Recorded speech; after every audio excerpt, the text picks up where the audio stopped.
Iako je prošlo skoro 3 meseca od zemljotresa, pomoć ne prestaje da stiže u Kraljevo.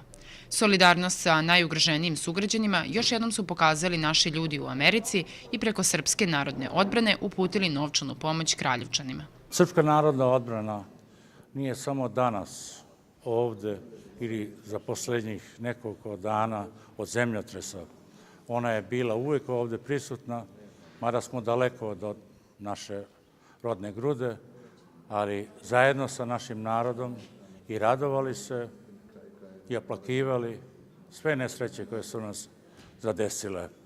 Pomoć u vrednosti od $1000 predstavnici Srpske narodne odbrane uručili su osnovne školi Svetozar Marković, koja je dosta stradala u zemljotresu, a novčana pomoć je uručena i za nekoliko socijalno ugroženih porodica, do kojih su došli posredstvom Centra za socijalni rad.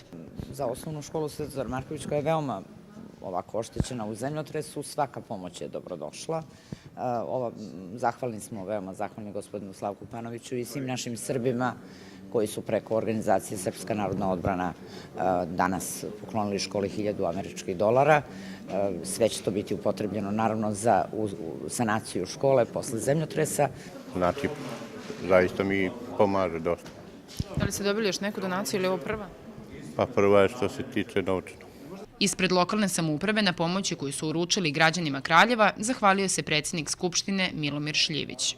Grad Kraljevo je zahvalan svima širom sveta koji su našli za shodno da nam pomognu u ovom teškom trenutku, kako ostalima, tako i Srpskoj narodnoj odbrani, najstarijoj srpskoj organizaciji u rasejanju, koja je i u prethodnom periodu u više navrata pomagala, a ovog puta je našla za shodno da pomogne socijalno ugroženim i našoj bolnici koja je takođe pretrpela veliku materijalnu štetu.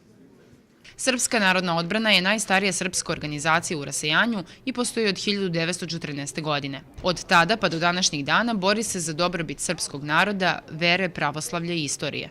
Ovo je treća pomoć koja stiže od ove organizacije za najugroženije Kraljevčane, a najavljuju da će ih biti i u budućem periodu.